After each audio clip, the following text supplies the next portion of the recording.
Every team has that one person who seems to drain the energy, disrupt progress and create tension, whether they are aware of it or not.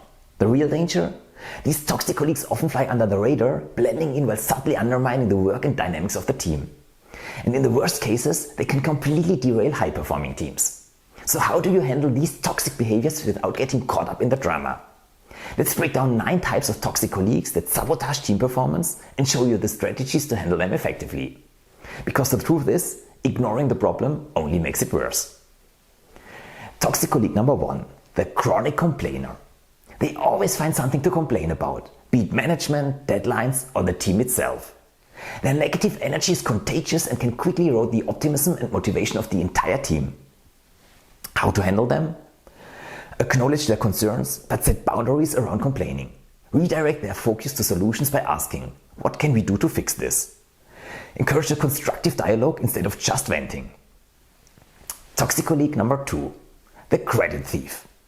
They are always ready to take credit for your ideas or work. If they can ride the coattails of your success without contributing, they will do it without hesitation. How to handle them? Document your work and ensure that your contributions are clearly communicated. Be direct with them when appropriate and always give credit where credit is due. Make it clear that credit stealing won't be tolerated and use your leadership to reinforce the importance of collaboration and recognition. Toxic colleague number 3, the micromanager. They can't resist the urge to check in on everything you do. Every task, no matter how small, is scrutinized, leaving you with little room to breathe or work independently.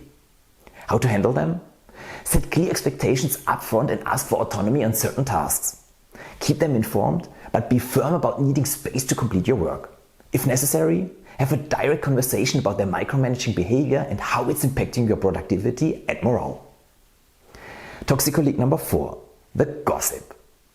They're constantly stirring the pot, spreading rumors or talking behind others' backs. This behavior creates distrust and undermines the cohesion of the team. How to handle them? Don't engage in gossip or negative talk. When you hear gossip, address it directly and call it out. Foster a culture of transparency where open communication is encouraged and rumors have no place.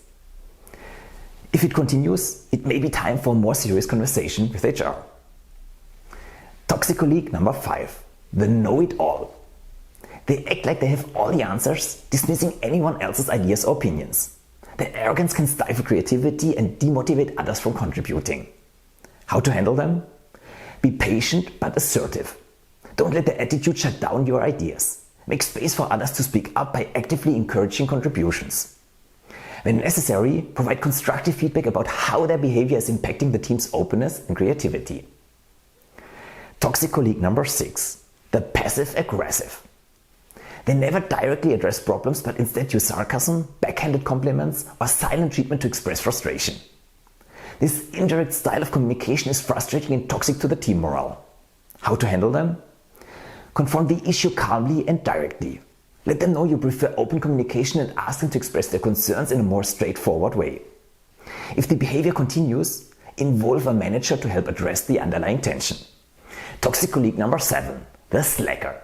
They are always shirking responsibility, passing off their work to others or making excuses. Meanwhile, the rest of the team picks up the slack, leading to resentment. How to handle them? Hold them accountable by clearly outlining expectations and deadlines. If they continue to underperform, address the issue privately, focusing on the impact their behavior is having on the team.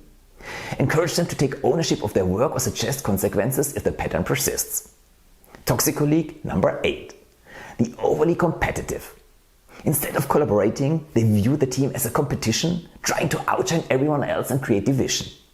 This behavior fosters a me versus them mentality rather than a united front. How to handle them? Foster a team-oriented mindset by emphasizing collaboration over competition. Set clear team goals and ensure everyone understands their role in achieving them. If their competitiveness continues to disrupt the team, address it directly, pointing out how their actions are undermining team cohesion. Toxic colleague number 9, the emotional vampire. They drain the team's energy with constant drama, oversharing or bringing personal issues into the workplace. This behavior distracts from the team's goals and leaves others emotionally exhausted. How to handle them? While empathy is important, set boundaries around personal issues that aren't related to work. Encourage them to seek support from a mentor or HR if needed, and make it clear that their emotional turbulence is impacting the team's focus and performance. The bottom line. Toxic colleagues can be an inevitable part of any team, but it's how you handle them that makes the difference between a high-performing team and one that's constantly struggling. The key is to address toxic behaviors early on, set clear boundaries, and foster an environment where respect, collaboration, and transparency are the norm. The good news?